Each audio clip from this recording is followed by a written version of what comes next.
그러면 로마서가 누구를 대상으로 기록했냐? 이게 이제 성경을 보는 관점 중에 하나입니다. 왜냐하면 우리가 사복음서도 보면 마태복음은 주로 유대인들을 대상으로 기록됐습니다. 이미 구약 성경을 잘 알고 있는 사람,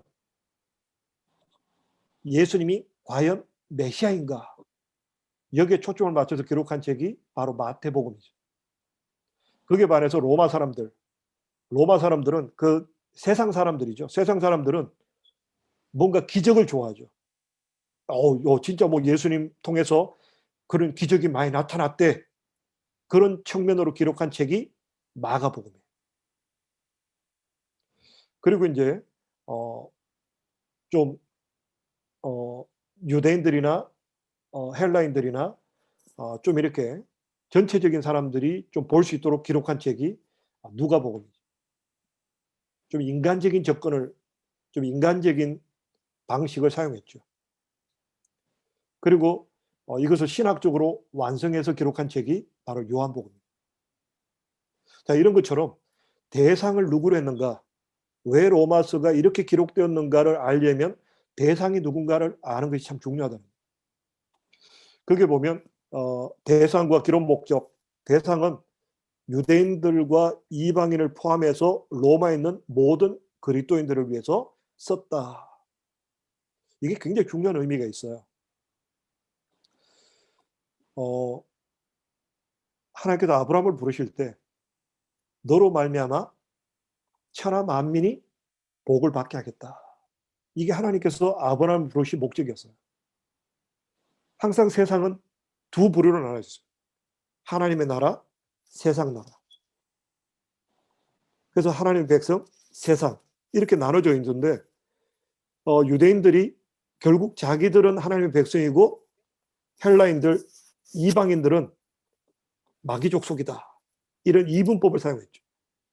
근데 사도 바울은 이제 예수 그리스도 안에서 하나 되었다. 그래서 유대인이나 이방인이나 이제는 똑같은 관점에서 하나님의 말씀을 봐야 한다. 그렇게 기록된 책이 로마서라는 거예요.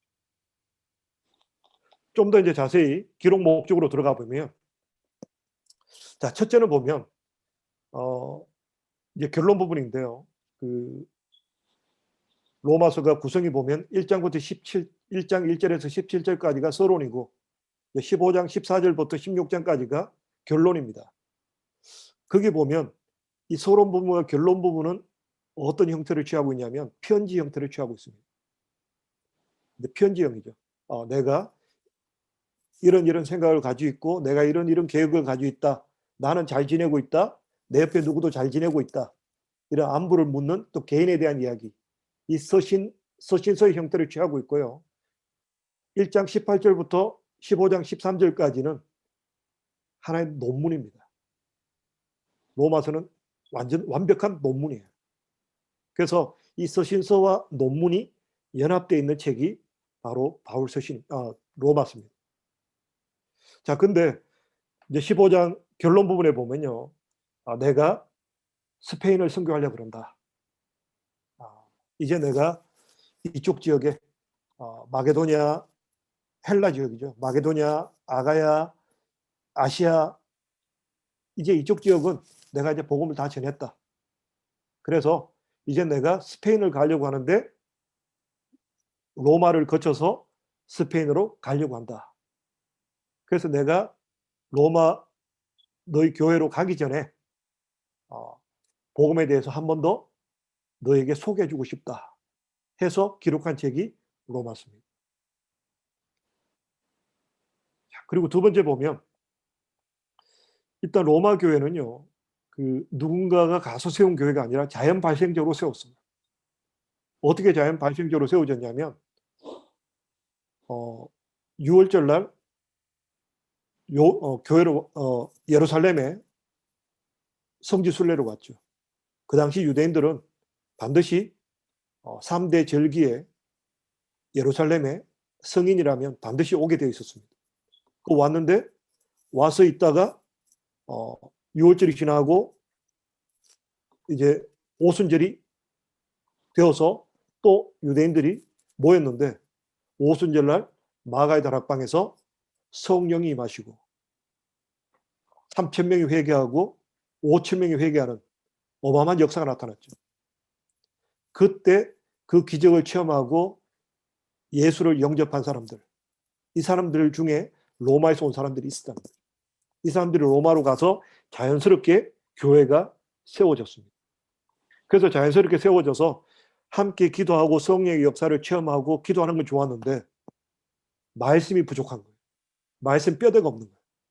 그냥 예수님이 단편적으로 예수님에 대해서 너무나 단편적으로 알고 있었기 때문에 사도 바울은 여기에 대해서 구원의 기본 구조, 하나님 말씀의 어떤 틀을 만들어주기 위해서 로마서를 기록했다. 자, 그리고 세 번째를 보시면요. 유대계 그리스도인, 사도 바울의 그 사역에 있어서 굉장히 방해를 했던 사람들이 유대인들이죠. 유대인들이 할례를 받아야 된다. 율법을 지켜야 된다. 뭐 이렇게 끊임없이 바울의 사역을 방해하고 교회를 허물어뜨리고 그랬을 뿐만 아니라 심지어는 그 크리스찬 중에도 유대계 출신의 크리스찬들이 여전히 이 율법과 이제 복음, 예수 그리스도로 말미암아 사도들에게 주어진 이 복음하고 컨퓨징하는, 도대체 얼만큼 우리가 아무리 우리가 예수를 믿더라도 믿고 구원을 받든다 할지라도 율법을 지켜야 되는 거 아니냐. 거기다가 심지어 유대인들이 와서 또 발칵 뒤집어 버리죠. 할례를 받아야 된다. 우리가 율법을 다 지켜야 된다. 율법 없이 구원받지 못한다. 이런 분위기가 있었기 때문에 이 율법주의적인 사고에 빠져 있는 유대계 그리스도인들을 권면하기 위해서 로마서를 썼다. 특별히 이제 제가 조금 있다가 우리가 한번 사도 바울의 3차, 1차, 2차, 3차 전도 여행에 대해서 좀 지도를 보고 다시 한번 복습을 할 텐데요. 이 특별히 유대인들로 말미암는 사도 바울의 사역의 어려움이 굉장히 많았습니다. 유대인들 때문에 복음이 전할 수 있는 통로가 되었습니다. 그게 뭐냐면 유대인들이 전 세계에다가 그 당시 전 세계에 가는 곳마다 회당을 지어놨어요. 회당을 지어놓으니까 사도 바울이 제일 먼저 나선 지방에 갔을 때 그 회당에서 복음을 전했습니다. 그래서 유대인들이 디아스포라로 흩어진 유대인들을 통해서 복음이 전해지기도 했지만 또 한편 이 유대인들로 인한 핍박, 이 핍박이 말로 할 수 없는 육체적인 핍박뿐만 아니라 영적인 핍박까지 굉장히 사도 바울이 이 사도 바울의 그 유대인들의 율법주의 때문에 굉장히 어려움을 많이 당했습니다. 그런 가운데 사도 바울이 이 율법과 복음이 어떻게 다른가, 여기에 대해서 그야말로 이제 완전한 이론을 정립하게 되고 그 이론을 기록한 책이 바로 로마서다. 그래서 우리가 로마서만 제대로 우리가 이해하게 되면 성경 전체를 제대로 이해할 수 있다라고 해도 과언이 아니다라고 생각됩니다. 자, 이제 핵심입니다. 로마서를 읽어갈 때 가장 중요하게 생각해야 될 단어가 세 가지 있다. 일단은 이제 죄라는 게 등장합니다. 이제 서론 부분이죠. 서론이 아니라 본문 중에 앞부분에 보면 1장 18절부터 4장까지가 결국 중심 구절이 뭡니까? 모든 사람이 다 죄를 지었다. 죄 가운데 있다. 이방인들은 물론이고 율법을 가지고 있다는 유대인 너네들도 똑같은 죄를 짓고 있다. 의인은 없나니 하나도 없다. 여기에 대해서 고발하고 있습니다. 자, 그렇다면 이 구원은 어떻게 이루어지는가? 결국 예수 그리스도 믿음으로 말미암는 구원. 그래서 죄와 구원과 믿음, 이 세 단어가 결국 로마서를 가로지르는, 로마서를 우리가 한눈에 볼 수 있는 키워드가 된다. 좀 더 이걸 풀어보면 사도 바울은 우리의 죄 때문에 하나님과 관계가 파괴되었다. 하나님과 관계가 단절되었는데 이 하나님과 우리와의 관계가 회복되기 위해서는 하나님의 아들이신 예수 그리스도를 믿는 믿음으로 말미암는 구원, 이거밖에는 다른 길이 없다. 이것이 로마서의 핵심 내용입니다. 자, 이제 로마서 전체 16장으로 이루어져 있는데요. 이제 우리가 이제 다음 주에 이제 서론부터 1장부터 시작할 텐데, 특별히 17절까지는 서론 부분입니다. 일반적인 내가 너희를 위해서 기도하고 있다. 내가 너희에게 가고자 하는 것은 너희를 만나서 어떤 신령한 은사를 나눠주기 위해서다.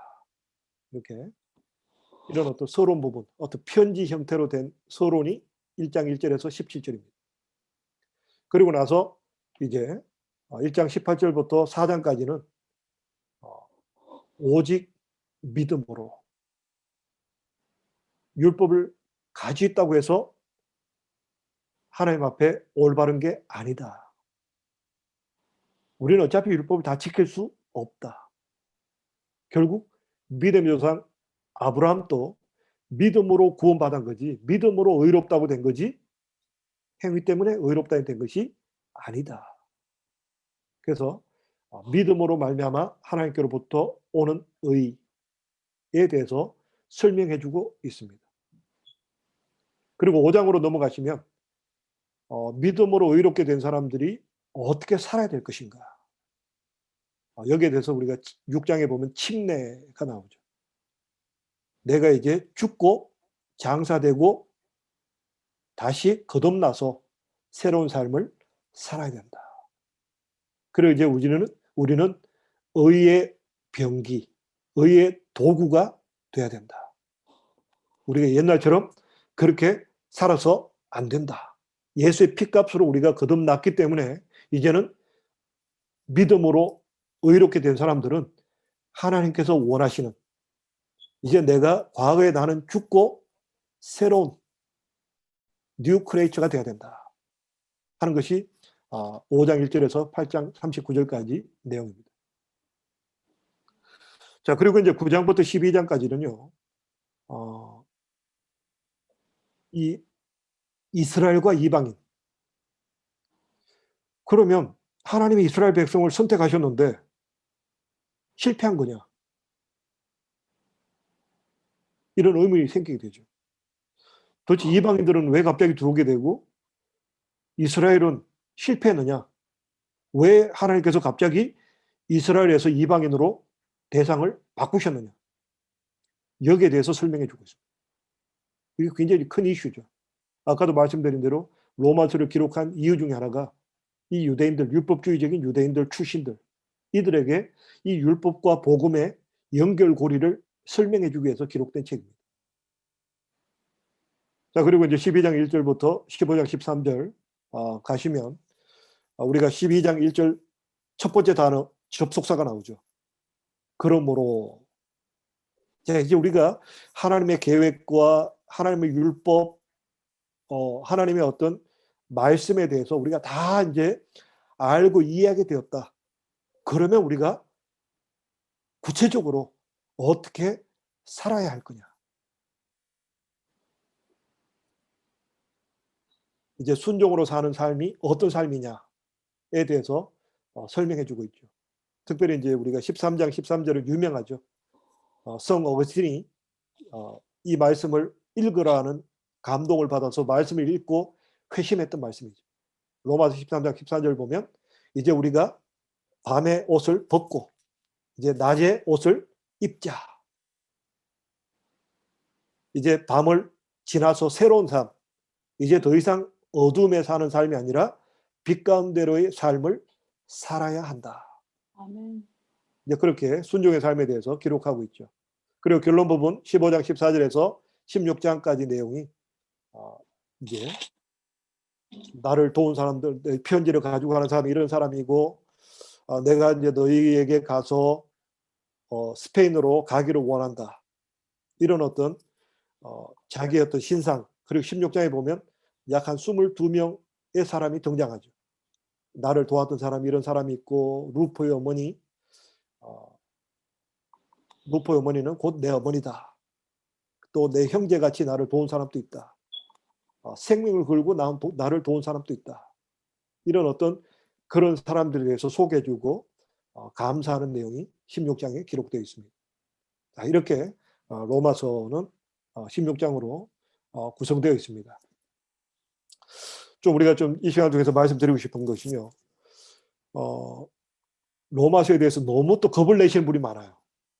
굉장히 어려운 책이다. 그렇지 않아요. 그냥 로마서는 종합편이다 생각하시면 돼요. 고등학교 때 공부를 하셨는지 모르지만 성문 종합영어라는 게 있었어요. 그 성문 종합영어가 굉장히 두꺼웠는데 별로 어렵진 않아요. 근데 사람들이 두꺼워가지고 야, 굉장히 어렵다고 생각하는데 로마서가 약간 그런 느낌이에요. 로마서는 그야말로 종합편이지 그렇게 어려운 책은 아니에요. 오히려 굉장히 친절하고 우리의 어떤 간지러운 부분, 신앙생활 하다 보면 이거 왜 이렇지? 이 부분은 어떻게 해석해야 되지? 좀 성경을 볼 때 생길 수 있는 여러 의문에 대해서 굉장히 친절하게 하나하나 꼼꼼하게 설명해 주고 있는 책이 로마서입니다. 그래서 겁내지 마시고 제가 이제 그 1장 그 내용, 그 성경 공부할 내용을 보내드리면 매주마다 한 장씩 꼼꼼하게 한번 공부를 해보시고 또 매주마다 우리가 모여서 그 문제에 대해서 좀 더 깊이 있게 질문도 하고 또 고민도 하고 또 그렇게 함께 읽어가는, 또 공부해 나가는 귀한 시간 되기를 바랍니다.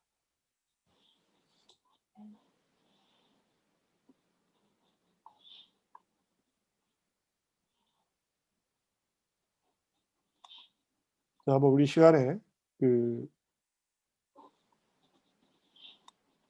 사도 바울의 어떤 마지막 3차 전도 여행의 마지막에 로마서를 기록했다고 그랬는데요. 우리가 이 시간에 한번 1, 2, 3차 전도 여행을 한번 좀 다시 한번 복습해 봄으로써 이 로마서가 기록될 때까지 어떤 일이 있었는지 또 함께 나눴으면 좋겠습니다.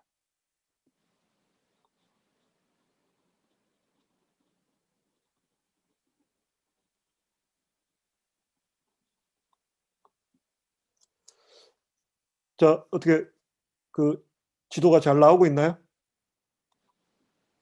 안 나와요? 또 아직 안 나오는데요.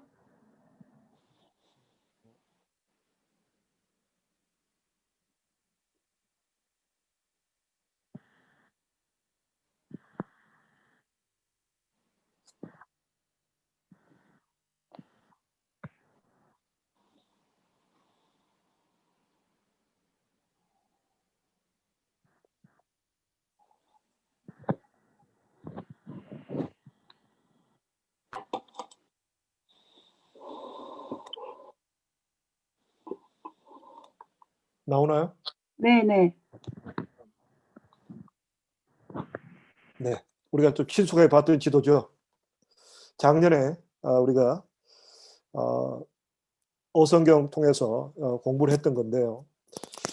한번 1차, 2차, 3차 전도여행을 한번 또 좀 복습을 해보면서 이 로마서가 기록되기까지 사도 바울이 어떤 과정을 거치고 로마서를 기록하게 되었는지 한번 1, 2, 3차 선교여행을 통해서 한번 나누도록 하겠습니다. 자, 일단 수리 안디옥입니다.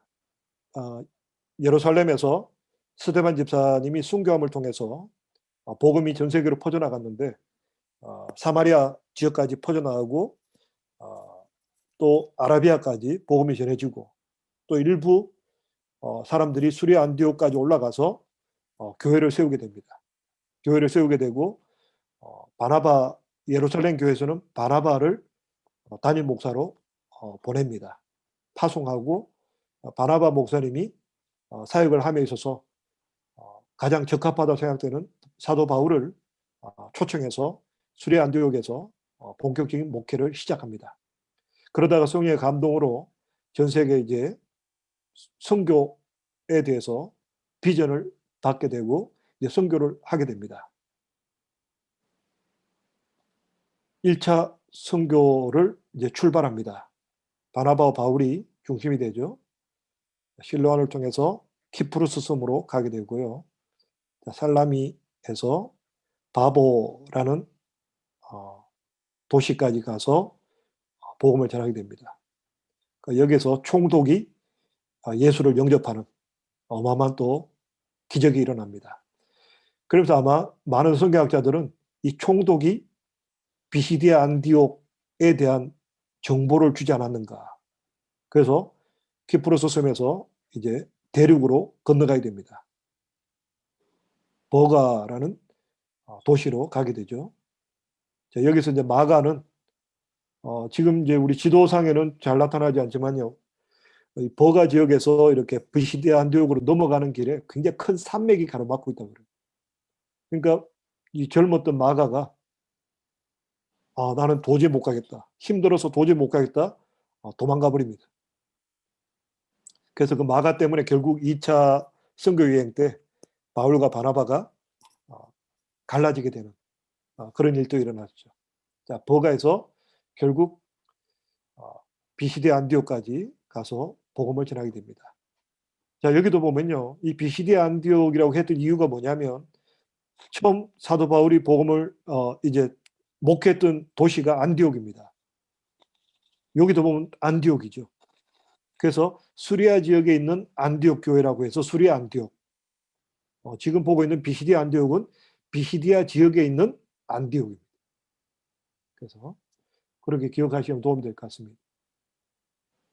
여기서 이고니온, 루스드라, 더베 이렇게 가게 되는데 이 루스드라에서는 돌에 맞아서 이미 이제 죽었다. 유대인들이 볼 때 죽었다라고 해서 성 밖에다가 던져버렸어요. 아마 성경학자들은 그때 사도 바울이 고린도 후서에 기록된 대로 삼청천, 천국을 다녀오지 않았는가 그렇게 보고 있습니다. 그야말로 루스드라에서 어마어마한 핍박을 받게 되고요. 이 핍박을 했던 사람들이 누구냐면 유대인들입니다. 이 유대인들이 이 비시디아 안디옥부터 사도 바울이 회당 가서 복음을 전했는데 결국 유대인들이 사도 바울을 쫓아내고 이고니온으로 가서 이고니온에 있는 유대인들이 또 쫓아내고 그것도 성미 안 차서 이고니온에 있는 유대인들이 루스드라까지 와서 돌로 쳐서 바울을 죽이기까지 합니다. 이게 1차 선교행. 그런데 사도 바울은 계속 이제 도망갈 수밖에 없었죠. 도망갔지만 교회를 든든히 세우기 위해서 다시 그 힘든 길을 다시 돌아서 루스드라, 이고니온, 비시디아 안디옥으로 해서 아달리아로 해서 수리 안디옥으로 돌아오는 이런 과정으로 복음을 전한 것이 1차 선교 여행입니다. 그리고 여기 이제 비시디아 안디옥, 이고니온, 루스드라, 더베 이 지역이 바로 갈라디아입니다. 그래서 갈라디아서를 기록할 때 이 편지가 어떤 갈라디아라는 어떤 한 도시가 아니라 이 전체 도시에 보낸 편지입니다. 그래서 그 당시에는 이 글로 보내는 것이 어렵기 때문에 이 편지를 보내면 이 도시마다 돌아가면서 편지를 읽도록 했습니다. 그래서 이 갈라디아, 처음 사도 바울의 1차 선교 여행을 통해서 세워진 교회가 바로 갈라디아 지방에 있는 교회. 이것이 사도 바울의 1차 전도 여행이었습니다. 그리고 연이어서 바로 사도 바울이 2차 선교 여행을 출발합니다. 아까도 말씀드린 대로 마가 때문에 마가를 데려가자. 사도 바울은 될 떡잎은 미리 떡잎부터 본다. 안 될 놈은 안 된다. 해서 나는 절대로 못 데려간다. 해서 결국 갈라지게 됩니다. 그래서 사도 바울은 바나바는요 키프로스 섬으로 1차 선교여행 갔던 키프로스 섬으로 마가와 함께 갑니다. 그게 반해서 사도 바울은 북쪽으로 가게 됩니다. 수리 안디옥에서 출발해서 북쪽으로 가게 되는데 어디로 가냐면 고향입니다. 사도 바울이 회심하고 나서 예루살렘에 갔더니 예루살렘에 있는 유대인들이 죽이려고 합니다. 그래서 사도들이 바울에게 고향 다소로 가 있으세요. 그래서 고향 다소에서 있다가 한 11년 정도 있다가 수리 안디옥 교회로 초빙을 받아서 목회를 하게 됩니다. 그래서 사도 바울이 2차 선교 여행은요, 이 다소 지역을 가게 됩니다. 더베로 해서 루스드라로 해서 비시디 안디옥으로 해서 자, 근데 사도 바울은 2차 선교 여행 때 어디로 가고 싶어 했을까요? 네, 에베소 교회입니다. 에베소로 가고 싶어 했어요. 왜냐하면 에베소가 그 당시에 세계 종교 중심지였습니다. 그야말로 오늘 현대를 살아가는 우리들도 상상할 수 없을 만큼 어마어마하게 신전이 지어져 있고 종교적으로 그 당시 어떤 그리스 로마 종교의 중심지 역할을 했던 것이 에베소 지역입니다. 그래서 사도 바울의 전략은 항상 큰 도시부터 무너뜨리는 것이 사도 바울의 전략이었기 때문에 사도 바울은 에베소로 가고 싶어 했습니다. 그런데 하나님께서 계속 에베소로 가지 못하도록 길을 막으시는 바람에 둘러 가다 보니까 드로아까지 가게 됩니다. 자, 드로아는 우리가 너무나 잘 알고 있는 도시죠. 그 트로이 목마. 그리스 로마 신화에 나오는 트로이 목마죠. 트로이 목마를 만들어 놓고 어떤 전쟁했던 그 유명한 도시입니다. 그 드로아까지 가게 되고 드로아에서 사도 바울이 계속해서 이 에베소로 가고 싶었는데 아시아 쪽으로 밑으로 내려오고 싶었는데 하나님이 계속 막으시는 바람에 가다 보니까 바다까지 가게 됐어요. 이제 내가 어떻게 해야 되지? 그것도 계속 기도하는 가운데 하나님께서 환상을 보여주십니다. 마게도냐 환상을 보여주십니다. 마게도냐 사람이 나타나서 이리로 와서 우리에게 복음을 전해달라. 그래서 하나님의 계획이 인간의 계획과는 다르구나. 하나님의 계획이 마게도냐에 있구나. 그걸 깨닫게 되고 사도 바울이 배를 타고 건너가게 됩니다. 이 위치상은 별로 드로아하고 네아폴리가 그렇게 차이 나지 않는데요. 이 드로아 지역은 아시아고 이 네아폴리는 유럽입니다. 그야말로 아시아에서 전해지던 복음이 사마리아와 예루살렘과 사마리아와 땅끝까지 사도 바울은 머릿속에 생각이 유럽으로 갈 생각은 꿈에도 없었어요. 오직 사도 바울은 아시아부터 생각을 했는데 하나님의 계획은 유럽으로 건너가도록 하죠. 그래서 네아폴리를 지나서 첫 번째 들어갔던 도시가 빌립보입니다. 빌립보 초성이죠. 초성 빌립보로 들어가게 되고 거기서도 또 두드려 맞고 감옥에 들어가고 그래서 데살로니가로 갔는데 데살로니가에 있는 유대인들이 또 죽이려고 해서 공식적으로 3주밖에 목회를 못하고 베레아로 도망갑니다. 그래서 베레아로 도망갈 때 사도 바울이 디모데를 남겨놓죠. 나는 너무 이제 얼굴이 노출되어 있어서 데살로니가에서 복음을 전하지 못하니까 디모데 네가 남아서 교회를 든든히 세워라 해서 디모데를 남겨놓고 밑으로 내려옵니다. 내려와서 아테네로 가게 됩니다. 아테네로 갔다가 그 다음에 고린도로 가게 됩니다. 그래서 사도 바울이 굉장히 또 고린도에 갔을 때도 굉장히 또 힘들어했어요. 도대체가 이게 인종이 달라서 그런지 복음이 잘 안 전해지는 거예요. 그럴 수밖에 없는 게 이 아테네가 그리스 로마 신화의 배경이잖아요. 이단 사상의 어떤 세상 문화의 세상 철학에 꽉 배어있는 사람이기 때문에 이 복음이 안 들어가는 거예요. 그 사람들 볼 때는 이게 아주 뭐랄까요, 좀 웃기게 보이는 거예요. 뭐 부활한, 뭐 사람이 죽고 나서 부활한다, 예수님의 부활을 전할 때 이 유러피언들한테는요 이게 잘 안 먹히는 거예요. 우리가 아시안들하고 이 유러피언들이 좀 차이가 있죠. 좀 아시안들은 뭐랄까 신적인 존재에 대해서 자연스럽게 받아들입니다. 거기에 반해서 이 유러피언들은 이성이 발달되어 있어요. 이성이 발달되고 철학이 발달되어 있기 때문에 잘 안 받아들이죠. 그러니까 우리가 보면 그렇잖아요. 지금도 보면, 저도 생각해 보면 대학 다닐 때 뭐 예수 믿고 그 성령 체험한다, 영원한 생명이 있다, 예수는 부활이 있다, 이게 굉장히 우습게 들렸어요.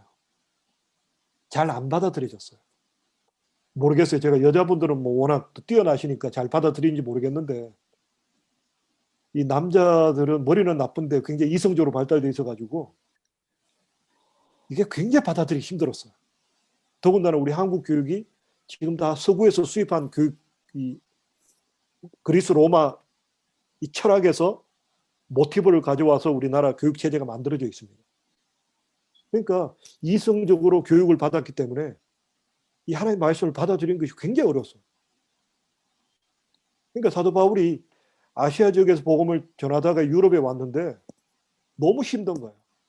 두드려 맞지, 뭐 사람들이 문화도 다르지, 또 복음 전하니까 아주 아테네 가서 복음 전했더니 사람들이 잘 믿지도 않고 아주 우습게 생각하니까 사도 바울이 굉장히 낙심됐어요. 낙심됐을 때 고린도 환상을 보게 됩니다. 하나님께서 바울에게 환상을 통해서 이 고린도 지역에 구원받을 사람들이 많다, 담대하게 복음을 전해라. 그 하나님의 환상을 보고 나서 힘을 얻어가지고 1년 반 동안 고린도에 복음을 전하고 그야말로 불모지, 인종도 다르고 문화도 다른 이 볼모지 땅에 교회를 세우게 됩니다. 그렇게 세워진 교회가 바로 고린도 교회죠. 근데 이제 우리가 이제 3차 선교여행 때 우리가 보게 되는 것처럼 교회 세워지는 것도 굉장히 어려웠고요. 더군다나 그 이방 땅에 세워진 교회가 더군다나 이제 지성이 발달되어 있는, 이성이 발달되어 있는 곳에 교회가 세워지다 보니까 그야말로 트러블 메이커, 끊임없이 문제를 만들어내요. 그래서 어쨌든 고린도 지역에 가서 이제 2차 선교여행 때 2통의 편지를 쓰게 됩니다. 숫자로 따지면 3통이죠. 첫 번째 썼던 편지가 갈라디아서입니다. 이 갈라디아서가 사도 바울이 이 고향을 통해서 비시디 안디옥을 통해서 갔던 이유가 뭐냐면 1차 선교여행 끝나고 수리 안디옥으로 가봤더니, 교회로 가봤더니 교회가 발칵 뒤집혀져 있는 거예요. 유대인들이 와가지고 율법을 지켜야지, 할례를 받아야지, 너가 예수 믿는 거 구원받는 거 좋다 이거야, 하나님 백성 되는 거 좋다 이거야. 근데 할례 안 받으면 그거 아니야, 가짜야. 할례를 받아야 돼. 그러니까 사도 바울이 발칵 뒤집어진 거예요. 그래서 사도 바울이 예루살렘에 내려가서 총회를 열게 됩니다. 사도들과 그 당시 어떤 그 교회 지도자들이 모여서 총회를 열게 됩니다. 총회를 열어가지고, 자, 이방인들에게 할례를 하게 하는 게 맞습니까? 도대체 이방인들에게 어떻게 하는 게 맞습니까?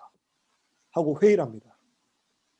회의를 했을 때 베드로가 등장하죠.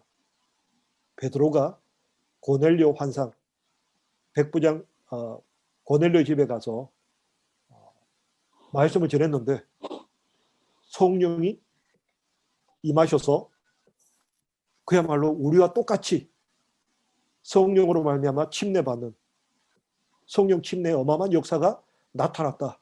그런 걸 본다면 더 이상 율법이 필요 없다. 구원 반대에 있어서 율법은 이제 더 이상 필요 없다. 그러자 초대교회 목사님, 담임 목사님이었던 예수님의 동생 야고보 목사님이 성경을 보니까 베드로의 말도 있고 성경을 보니까 그 말이 맞다. 이제 이방인들에게 더 이상 율법의 짐을 지울 필요가 없다.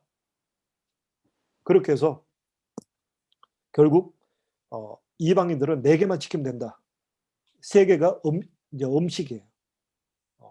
이제 음식을 피채 먹지 마라. 우상에게 바쳤던, 우상의 제물로 바쳤던 음식은 먹지 마라. 그리고 또 음행을 피해라. 아주 뭐 그냥 베이직. 이 4개만 지키면 된다. 그리고 목매 죽인 거. 목을 매가지고 죽인 거. 이건 먹지 마라. 뭐 이렇게 그냥 뭐 아주 뭐 그냥 미세한, 아주 그냥 작은 거. 요 정도만 그냥 지키면 된다. 사실상 율법이 필요 없다. 할례 필요 없다. 라고 예루살렘 총회에서 결정을 냅니다.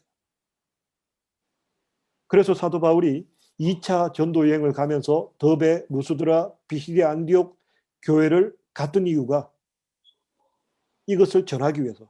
자, 이게 예루살렘 총회에서 이런 결정이 났습니다. 더 이상 이제 우리는 율법 아래 매여 있을 필요 없습니다. 믿음으로 말미암는 구원만 있으면 됩니다. 하고 전하고 이제 유럽으로 와서 고린도까지 갔는데 갈라디아에서 편지가 온 거예요. 이 갈라디아 교회가 지금 난리가 났다는 거예요. 지금 갈라디아 교회 유대인들이 와가지고 할례를 안 받으면 안 되고 할례를 받아야 되고 그래야 뭔가 성도다운 모습이다. 율법을 지켜야 좀 수준 있는 크리스찬이 된다. 그러니까 사도 바울이 화가 발칵 난 거예요. 내가 예루살렘 총회에서 받은 그 결정문까지 내가 들고 와서 보여줬는데 너희가 변심을 해? 이놈들아, 변심하지 마라. 하고 화가 나서 기록한 책이 갈라디아서입니다. 그래서 갈라디아서 내용이 보면 이 구원 문제, 이 로마서 부분하고 로마서 앞부분하고 내용이 많이 겹쳐요.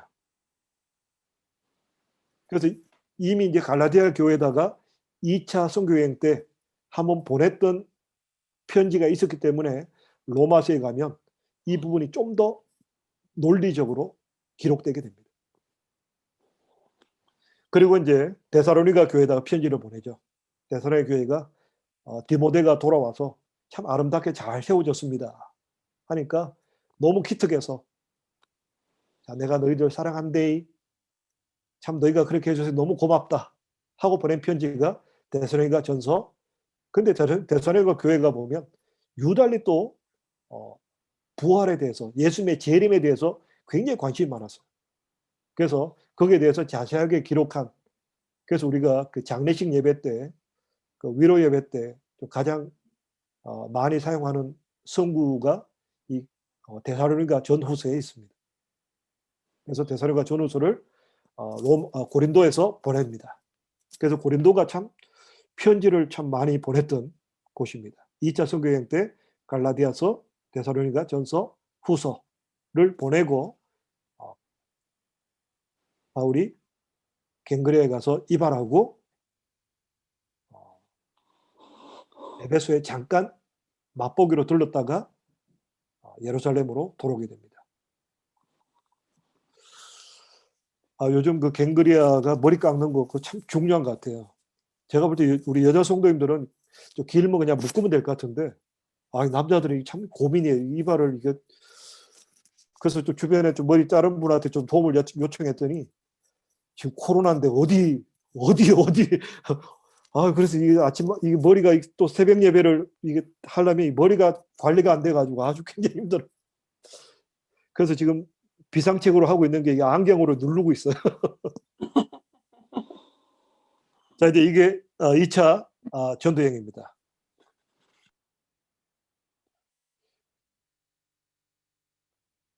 자, 이제 3차 전도여행. 여기에서 이제 로마서가 등장합니다. 자, 3차 전도여행은 사도 바울이 어디를 가기를 원했습니까? 2차 선교여행 때 가고 싶었던 데가 에베소. 에베소. 에베소 교회입니다. 그래서 당연히 3차 선교여행은 에베소로 가게 됩니다. 고향을 들렀다가 비시디안 이고니온으로 했던 에베소로 직통으로 바로 달려갑니다.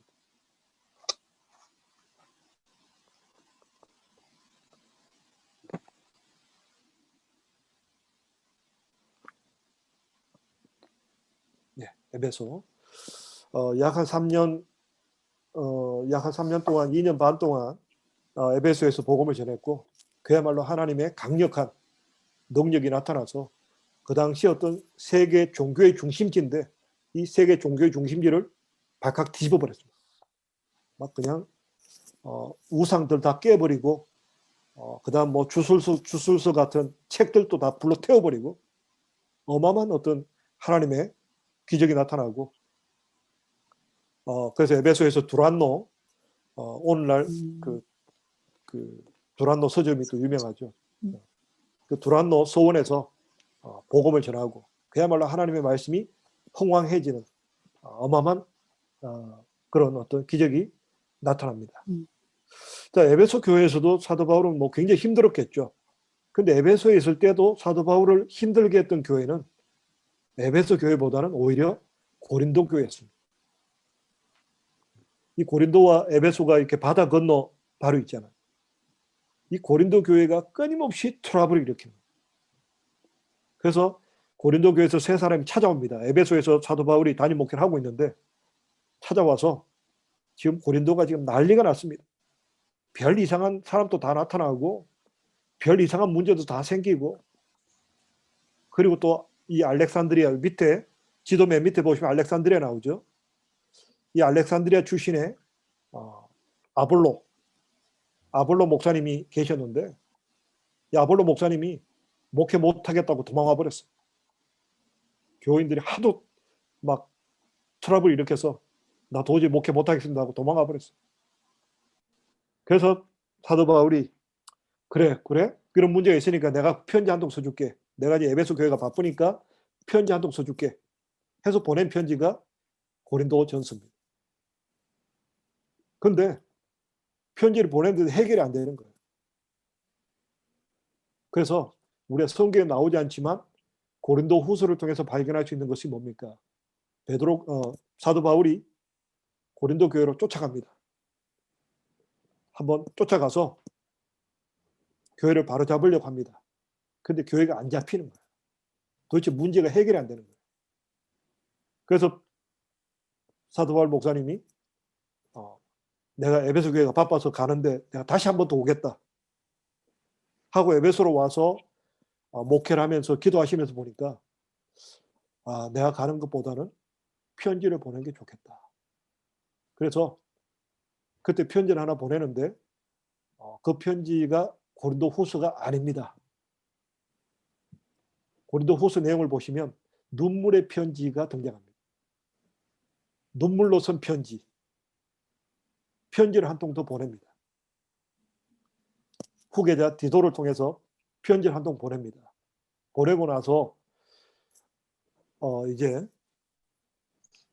원래 이제 그 사도 바울의 계획이 마게도냐를 거쳐서 다시 고린도로 내려갈 계획이었는데 그때 에베소에서 폭동이 일어납니다. 폭동이 일어나니까 바울이 계획을 앞당기게 돼서 마게도냐로 출발하게 됩니다. 미들레네를 거쳐서 아소를 통해서 드로아로 가서 빌립보 교회로 가게 됩니다. 자, 빌립보 교회로 갔는데 성경을 보시면요, 드로아에서 복음의 문이 열렸다. 막 교회가 막 성장하고 굉장히 사도 바울이 사역할 수 있는 폭발적인 성장이 일어나는 그 하나님의 은혜가 임했는데 바울이 마음이 너무 힘들어가지고 이 고린도 교회 문제 해결이 안 되니까 너무 힘들어가지고 다음에 또 기회 되면 보자. 그래서 빌립보 교회로 가버립니다. 그 빌립보 교회 갔는데 그때 디도가 고린도 교회 소식을 가지고 북쪽으로 오면서 빌립보에서 만나게 됩니다. 만났는데 디도가 바울 목사님, 이제 고린도 문제가 해결됐습니다. 목사님이 써준 눈물의 편지를 보고 회개하고 돌이켰습니다. 이제 안심하셔도 됩니다. 바울이 너무너무 감사하고 좋아서 기록한 편지가 바로 고린도 후서입니다. 그래서 고린도 후서를 디도 편에 다시 보내게 됩니다. 그러고 나서 이제 천천히 데살로니가를 거쳐서 베라를 거쳐서 고린도 교회로 오게 됩니다. 그러고 나서 이 고린도에서 한 3개월 정도 겨울을 피해서 보내게 되는데 이때 기록한 편지가 로마서입니다. 그래서 내가 이제 아시아 지역과 이 어떤 그 마게도냐 아가야 지역은 복음을 다 전했다. 이제 내가 로마로 가기를 원하고 또 너희들이 보내줌을 받아서 스페인까지 가기를 원한다 하고 기록한 편지가 바로 로마서입니다. 자, 이 고린도의 3차 전도여행을 끝냈는데 대략 횟수로 보면 1, 2, 3차 선교여행 하는데 한 10년 이상이 걸렸습니다. 10년 동안 고린도 후서에 기록된 대로 수없이 죽을 고비도 넘기고 감옥에도 들어가고 굶기도 하고 매를 맞아서 그 유대인들은 때릴 때 40에 하나 뺀 매, 39대를 때려요. 왜냐하면 40을 때리면 40은 완전 수거든요. 그래서 40에 하나 뺀 39대, 그야말로 사람을 죽음 직전까지 가게 하는 이 40에 하나 뺀 매를 맞았고 수없이 죽을 고비를 넘었다. 그야말로 산전수전, 공수전, 수중전까지 다 거친 그야말로 이제는 베테랑 중에 베테랑. 과연 복음이 무엇이고 이 복음에 있어서 사람들이 궁금해하는 게 뭔지 또 사람들이 넘어질 수 있는 게 뭔지 그야말로 복음의 어떤 완성, 그야말로 복음은 이것이다. 그야말로 복음의 기준, 선교의 기준을 이제 완성본을 이제 그 삶을 통해서 다 경험하게 되고 그래서 그 인생 경험과 그 이론이 녹아들어서 기록한 책이 바로 로마서다는 거죠. 그러니 로마서가 얼마나 대단한 책이겠냐. 그야말로 1차 선교여행 때 갈라디아에서 돌 맞아서 유대인들에게 돌 맞아서 죽을 뻔했죠. 2차 선교여행, 3차 선교여행 때 이 고린도 교회가 끊임없이 문제를 만들고 트러블을 만들고 정신적으로 영적으로 그야말로 너무나 죽을 것 같은 그 시간을 통과하고 나서 비로소 복음이라는 것은 이런 것이구나. 하나님의 사람들이 사는 것은 이런 것이구나. 하나님의 플랜은 이것이구나 하는 것을 완벽하게 정립하고 기록된 책이 로마서라는 거죠. 그러니 로마서가 얼마나 대단한 책이겠습니까? 그냥 로마서가 그냥 사도 바울이 고향 다소에서 한 11년 정도 그냥 열심히 방에서 구약 성경 참조해서 기록했다면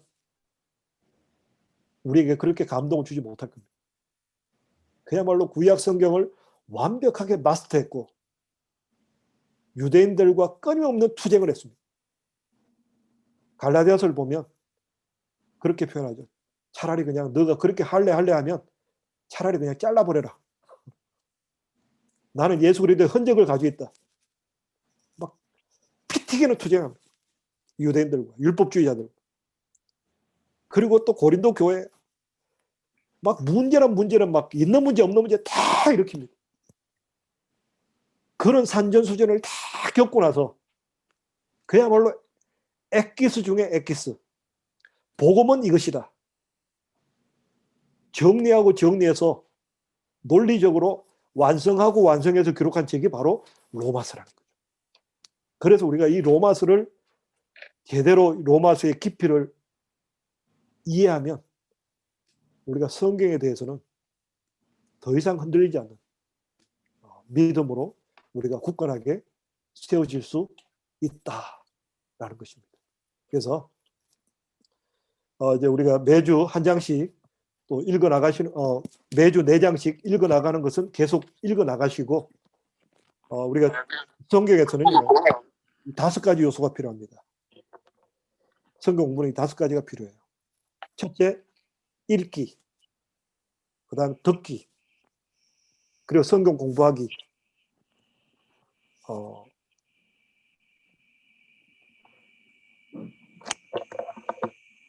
그다음에 묵상하기, 암송하기, 묵상하기. 이 5가지가 있어야 우리가 성경을 제대로 공부하는 거예요. 너 성경 그냥 읽었는데 읽는 거하고 공부하는 게 또 달라요.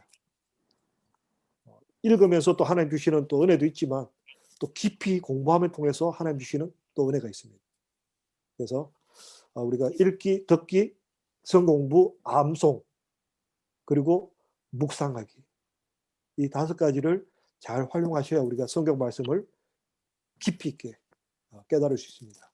그래서 제가 여전도 회장님께 전달해서 매주 숙제로 한 장씩 미리 다음 주부터 오실 때 제가 볼 때는 뭐 우리 교회 성도님들이 워낙 또 뛰어나시기 때문에 한 20분 정도만 투자하시면 충분히 준비하실 수 있다고 생각됩니다. 그래서 다 준비해 오셔가지고 우리가 좀 더 깊이 있게 성경에 대해서 나누도록 하겠습니다. 예, 오늘 성경 공부는 여기까지입니다. 일단 기도하고 마무리하도록 하겠습니다. 고마우신 아버지 하나님 감사합니다. 오늘 우리가 또 새해를 맞아 첫 성경 공부를 시작했습니다. 특별히 복음 중에 복음, 로마서 말씀을 우리가 함께 공부하고자 합니다. 이제 오늘 첫 문을 열어사오니 로마서 16장을 읽어가고 묵상하고 공부해가는 가운데 우리가 복음에 대해서 깊이 있는 깨달음 있게 하시고 지식이 있을 수 있도록 하나님을 더 알 수 있도록 도와주시옵소서. 함께 하실 주님 감사합니다. 우리 모든 성도님들 더욱더 주 안에서 영육간에 강건할 수 있도록 지켜주시옵소서. 아멘. 거룩하신 예수님 이름으로 기도합니다. 아멘. 아멘. 네. 감사합니다. 감사합니다. 수고하셨습니다.